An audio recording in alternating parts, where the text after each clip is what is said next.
à toutes et à tous, je vous retrouve aujourd'hui pour une nouvelle interview où on va aller poser quelques questions à Marc Ardonneuse. Alors pour rappel, il y a quelques semaines de cela, j'ai fait une vidéo pro sur lui. Alors si vous voulez en savoir un petit peu plus sur son parcours et sur son expérience, je vous invite à aller la regarder. Du coup aujourd'hui, on part sur l'interview et je vous propose dès maintenant, comme d'habitude, le minutage et les questions.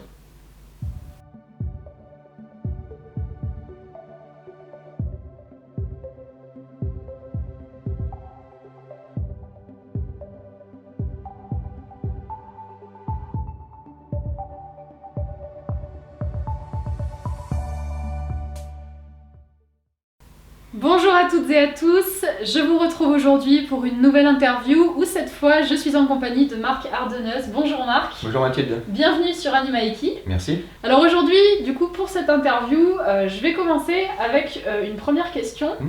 Tu as donc été élève d'Elisabeth de Corbigny, tu as été formé à sa méthode. Pourquoi est-ce que tu as choisi cette approche-là au départ ? Eh bien en fait, ce choix-là a été déterminé par ma venue chez elle en fait. Je suis venu chez elle 2 jours pour observer son travail. Et bien en fait, j'ai eu un électrochoc et je me suis dit waouh, là il y a un truc à prendre. C'était à l'époque, ça s'appelait encore chuchoteur, ça s'appelait encore un peu. Et tout de suite ça t'a accroché. Ouais, j'ai eu vraiment un déclic et je me suis dit c'est une approche qui me convient, c'est une approche qui me plaît. Et j'ai pas regardé à droite, à gauche, j'ai pas regardé ailleurs ce qu'il pouvait y avoir d'autre. Je me suis dit, je fonce droit dans cette approche. Ok, parce que du coup, avant elle, tu connaissais pas l'éthologie, tu connaissais pas ce genre Je d'approche. connaissais ni l'éthologie, ni le horsemanship, ni quoi que ce soit. J'avais pas d'attrait particulier par cette pratique. Ça s'est fait, on va dire, par cette opportunité, sans attente particulière. Je vais voir une personne qui travaille les chevaux. Donc déjà, tu étais très neutre dans ta tête quand elle est la voir. Je peux dire que j'étais même un peu plus que neutre. Pour être tout à fait sincère, oui, je voyais une personne qui était, on va dire, habillée en westerner, avec des chevaux western. Moi j'étais à ce moment-là en Normandie, mes études étaient terminées, j'étais groom professionnel, j'accompagnais un meneur d'attelage à 4 chevaux en compétition qui s'appelait Patrick Rébulard. Un grand monsieur d'attelage, et je voyais totalement, ça s'appelait les nouveaux maîtres, je voyais vraiment un nouveau monde et quelque chose de très ésotérique et de très peut-être différent, et ça me faisait un peu peur, donc du coup j'avais plutôt un pied sur le frein, voilà. J'y suis allé juste par curiosité pour voir, et en fait du coup le choc a été d'autant plus impressionnant. Bien sûr. Parce que juste après ça, je me suis dit, mais là, en fait, je veux apprendre ça. En fait, je suis passé de l'un à l'autre. Et donc, du coup, j'ai quitté mon travail de groom professionnel international, où j'étais cavalier professionnel aussi, chez Patrick Rébulard. Et donc, du coup, je suis arrivé chez Elisabeth en septembre 2000 exactement.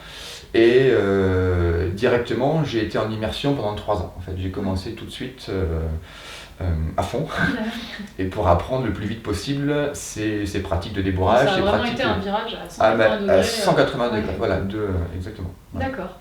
Et donc du coup tu as eu donc cette base avec la méthode d'Elisabeth de Corbigny, mais t'es pas resté là-dessus, t'es aussi allé voir ce qui se faisait ailleurs, notamment avec Philippe Carl et avec Pat Parelli.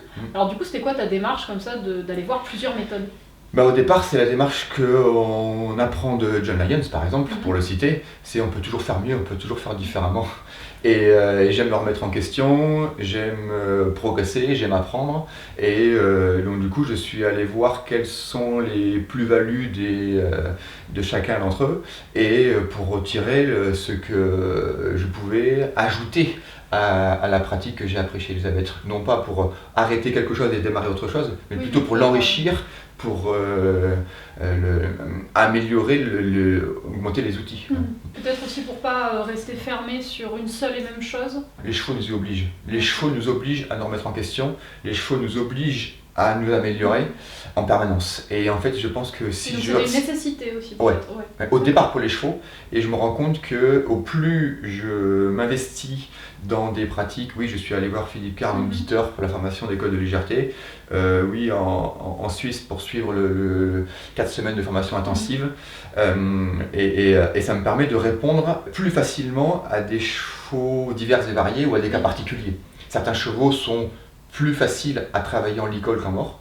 Certains chevaux sont plus faciles à travailler en mort qu'en licol. Oui, tout est question d'adaptation. Pourquoi je lui mettrai l'outil que j'ai envie de mettre? Bien sûr. Pourquoi je ne laisserai pas le cheval choisir l'outil qu'il préfère? Et puis si c'est pas l'outil final, on modifiera l'outil plus tard. Oui, mais de premier abord, je lui mets l'outil avec lequel il est le plus à l'aise. Et donc du coup, pareil, il m'a appris davantage à utiliser le licol, Elisabeth m'a appris davantage à utiliser le mort. Oui, donc aujourd'hui, je peux utiliser les deux. Ensemble, tout à fait. D'accord. Ouais. Et alors, quand on dit équitation éthologique, en général, c'est vrai qu'on pense quand même travail à pied, parce que c'est ce qui est dans l'air du temps, c'est ce qu'on voit beaucoup. Mais il y a quand même la monte qui occupe une place très importante, notamment chez toi. Et du coup, tu peux nous en parler un petit peu de ça? Oui, j'y tiens beaucoup parce que dans cette pratique d'équitation éthologique, il y a le mot équitation. Si on enlève le mot équitation, je veux bien qu'on reste à pied, mais si je prétends pratiquer de l'équitation éthologique, il doit y avoir un but équestre. Et si on veut que l'équitation soit juste pour le cheval et soit comprise par le cheval, en fait il faut que le travail à pied, qui soit préparatoire, ait un lien direct pour créer une passerelle avec le travail monté. Et donc c'est indissociable en fait. C'est indissociable. Le travail à pied, dans l'histoire, Baucher, la Guérinière, travailler à pied. Ça s'est perdu avec le temps et l'histoire, mais en fait c'est un espèce de retour aux sources. On a perdu que ce qu'on a oublié. Et tout ce que tu fais à pied et monté, c'est vraiment lié, il y a du sens. Ça doit l'être. Ça veut dire que si on part d'un éventail comme celui-ci par exemple de travail à pied, il y a cet éventail-là qui est directement lié à l'équitation. C'est-à-dire qu'on peut faire beaucoup de choses à pied qui sont très éloignées de l'équitation. Et moi ce qui m'intéresse en premier, c'est cette partie étroite qui est directement liée à la pratique équestre et à la pratique équestre de manière globale, quelle que soit la discipline, quel que soit le niveau de loisir ou de compétition. Alors dans ton parcours, tu as vu plein de choses, tu as été dans plein de mondes différents. Tu as été dans les courses, tu as été dans le western, dans l'attelage, comme tu le disais. Mais du coup, comment est-ce que tu fais pour que l'équitation éthologique arrive à s'adapter à toutes ces disciplines? Et est-ce que d'une discipline à l'autre, c'est la même chose? Alors oui, je m'adapte facilement d'une discipline à l'autre. Et au départ, c'est la même chose, oui. Tous les chevaux s'adaptent à l'équitation éthologique parce que c'est nous qui nous adaptons à eux, en fait. Oui. Et qu'en fait, c'est quelque chose d'universel. C'est quelque chose d'universel. Parce que je vais prendre un exemple très simple. Tous les enfants ont besoin d'apprendre à lire, compter et écrire. Qu'après le bac, ils fassent littéraire ou scientifique avec l'équitation éthologique, c'est à la fois un socle où on apprend aux chevaux les fondations, c'est cette généralité-là en fait. L'épaule en dedans, l'appuyer, les transitions, l'équilibre et la mise en main, elle est la même pour tout le monde. Et après, on se spécialise dans leur domaine de loisirs ou de compétition, quelle que soit la discipline et le niveau, vers l'attelage ou vers la course d'endurance ou de vitesse, ou ensuite le CSO, mais c'est des exercices spécifiques qui arrivent après. Et l'équitation éthologique continue à ce moment-là, c'est-à-dire qu'on ne s'arrête pas. J'ai par exemple eu travaillé avec une élève qui fait du trek à haut niveau, qui a fait les championnats de France, qui a fait les championnats d'Europe. Je travaille actuellement avec une cavalière qui fait du saut d'obstacle en 1m20 pour faire ce que j'appelle du coaching mental de cheval en fait. Je me place dans une place de coach mental de cheval de sport au service de la compétition pour créer une meilleure cohésion entre le cavalier et le cheval, pour que la performance, elle soit pas seulement sportive, mais qu'elle conserve le relationnel et qu'elle conserve la confiance et qu'elle conserve l'envie et la motivation du cheval en fait. D'accord. Alors tu fais des stages dans toute la France, donc tu te déplaces, et lorsque tu te déplaces, tu as un rond de longe démontable que tu emmènes avec toi. Est-ce qu'aujourd'hui ça c'est devenu quelque chose d'indispensable? Ça l'a toujours été, c'est-à-dire que je l'ai acheté de suite quand me suis mis à mon compte en 2010. Oui, donc dès le début tu l'avais? Ah, j'ai commencé par ça. D'accord. J'ai commencé par investir parce qu'en fait, je voulais pouvoir répondre à toutes les demandes. C'est-à-dire que ce soit une personne qui n'a pas d'installation. Oui, ou qui est toute seule dans son pré avec son cheval. Voilà, on a son cheval chez soi, dans son pré, on n'a pas la possibilité de le déplacer. À ce moment-là, je ne pouvais pas accueillir, j'avais pas de structure. Donc je voulais pouvoir aller travailler avec ces personnes-là. Donc en fait, il suffisait d'avoir un sol stable. Partout où je devais aller travailler des chevaux en cours d'élaborage, ça me permettait de pouvoir travailler ces étapes. Oui, à la rigueur, ça t'ouvre peut-être encore plus de possibilités dans ce que tu peux faire. Oui, tout à fait, tout à fait. Il y a encore beaucoup de personnes qui n'ont pas de rond de longe, même s'il y a de plus en plus de structures. Les élevages, centres équestres s'équipent au fur et à mesure. mais d'avoir le mien déplaçable par exemple, je vais dans le pré, je pose le rond là où sont les chevaux. Par exemple, un cheval qui n'est pas licollable, on ne va pas aller du pré à la carrière. Donc du coup, j'ouvre le rond de longe, j'ouvre 2-3 barrières, on rentre un copain où on met un peu de foin, il rentre, je ferme et après je commence mon travail. Un cheval que j'estime dangereux de garder en bout de longe parce qu'il mord, parce qu'il cabre, parce qu'il tape, je préfère lâcher et mettre en liberté. Donc c'est aussi une question de sécurité. Oui, oui, tout à fait. Essentiellement sécurité. Et je dirais avec Elisabeth, le rond de longe, on appelle ça, c'est la salle de classe. C'est l'école maternelle en fait, c'est la première section, ça commence par là, avant d'être la carrière, avant d'être l'extérieur et avant d'être après le terrain varié. Mais c'est l'endroit le plus sécurisé et le plus pédagogique et ça me permet de pouvoir travailler dans n'importe quel environnement et de pouvoir dire oui à tout le monde en fait. D'accord. Et alors justement, pendant tes stages, est-ce que ça t'arrive de rencontrer des problèmes récurrents, que ce soit sur les stagiaires ou sur les chevaux? Sur les stagiaires, c'est des problèmes, je dirais que c'est pas des problèmes, c'est de leur part encore des manques de prise de conscience ou des manques de connaissances peut-être des manques d'informations. Il faut encore expliquer qui est le cheval, comment il se comporte, quels sont ses besoins naturels, etc. Comment il faut se comporter avec lui. Et des idées reçues aussi. Et des idées reçues beaucoup. Le premier qui me vient là, quand tu me dis ça, c'est je suis devant une voie ferrée, mon cheval est bloqué, surtout faut pas descendre parce que si tu descends il va gagner. Voilà, et comme ça, il y en a 50, il y en a 100. Ensuite, c'est dans le rapport cavale et cheval. Je voudrais au fur et à mesure qu'on soit dans un rapport où le cheval donne le mouvement et soit responsable de l'exercice qu'on lui donne pour sortir du faire-faire, pour sortir de la contrainte, pour sortir de deux mains, deux jambes qui restent au contact en permanence et où le cheval conserve une pression constante. Exiger. Que le cheval donne. D'accord. Des cavaliers qui pensent qu'il faut entretenir le cheval, qu'il faut lui faire l'exercice, qu'il faut l'assister dans alors que le cheval doit se porter. Alors qu'au contraire, le cheval doit apprendre à se porter, il doit apprendre à porter le cavalier et il doit apprendre c'est ce qu'on appelle en automoteur, auquel je pourrais rajouter auto-posture et auquel je pourrais rajouter auto-direction. C'est-à-dire que c'est le cheval qui est autonome et il assume le job pour lequel on l'a formé. C'est un métier, le cheval de CSO, et c'est le cheval qui fait le métier. Et nous, on est juste un pilote, on est juste un leader qui guide pour orienter. D'accord. Et alors, au niveau des chevaux que tu as vus au fil de ton parcours, est-ce que ça t'est déjà arrivé de rencontrer des chevaux irrécupérables avec lesquels même l'équitation éthologique ça résout pas les problèmes? Et ben en fait, c'est pas forcément dû à l'équitation éthologique ou pas. Des chevaux irrécupérables, oui, je pense qu'il y en a. L'humain est imparfait, je suis faillible, des échecs j'en ai eu.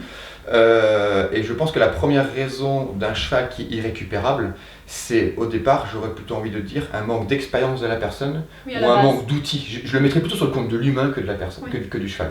C'est pas de sa faute à lui, c'est sûrement l'humain qui l'a rendu comme ça. C'est pas la nature. Un cheval agressif, ça n'existe pas dans la nature au point d'agresser un humain tel qu'on peut le voir parfois. Donc en fait, c'est des acquis dus à l'humain. Et en fait, c'est l'humain qui peut les réparer, mais pour ça, il faut trouver l'humain qui va avoir suffisamment d'expérience, qui va trouver l'approche qui va lui correspondre et qui va avec les bons outils. Et donc j'ai vocation de pouvoir travailler avec tout type de chevaux. Est-ce que tu as aussi un petit peu cette spécialisation chevaux difficiles? Oui. J'ai un nom de produit qui s'appelle SOS Éducation, où je me donne en gros une semaine ou 15 jours pour remettre le cheval sur un nouveau rail, pour créer de la progression et apprendre au cavalier à le coacher pour retrouver de la sécurité, notamment après des chutes, après des accidents où on me dit ça fait 2 ans que je chute et que j'ai perdu confiance, mon cheval on me conseille de le vendre, il est dangereux, j'ai pas envie parce que je l'aime et etc. Et est-ce que vous avez une solution pour moi? Et je voudrais pouvoir leur dire oui. Je promets pas du résultat à tous les coups, mais je promets de faire une expertise, je promets de faire une évaluation. Et je promets que le cheval progresse. Le tout est de trouver un objectif qui soit raisonnable, qui soit en accord avec le propriétaire. Quand j'ai atteint l'objectif avec ton cheval, j'ai atteint la moitié de l'objectif. Parce que c'est toi qui dois... Après, je te coach et je te rends autonome. Et du coup, ça demande beaucoup d'implication de la part du propriétaire. Donc c'est pour ça que je suis prudent sur ce que je peux obtenir comme résultat et à quel terme. Mais je peux certifier que le cheval va progresser avec les outils que j'ai acquis avec le temps. J'ai suffisamment d'outils pour faire progresser n'importe quel cheval. Voilà. D'accord. Je propose des suivis coaching à domicile, chez moi. Je vais mettre en route cette année aussi du vidéo coaching pour les gens que je connais. De manière, si je ne peux pas me déplacer pour X ou Y raison, si de la même manière tu ne peux pas venir chez moi, qu'on mette en place un système, tu te filmes, tu me l'envoies, je regarde la vidéo, on en parle au téléphone, de manière à pouvoir continuer à progresser à distance et à aller plus loin. Le temps que je vienne une fois plus tard. Bien sûr. Et donc on va terminer sur une dernière question.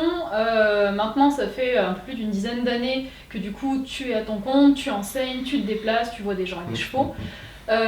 Comment est-ce que ton public évolue? Est-ce que tu sens cet engouement croissant qu'il y a pour l'équitation éthologique? Oui, il y a un engouement croissant perpétuellement. Les gens ont envie de mieux être pour leur cheval, du coup de mieux être pour eux aussi. Ils ont envie de mieux pratiquer et ils ont envie de se former. Ils ont envie d'évoluer avec leur cheval, tout à fait, de plus en plus.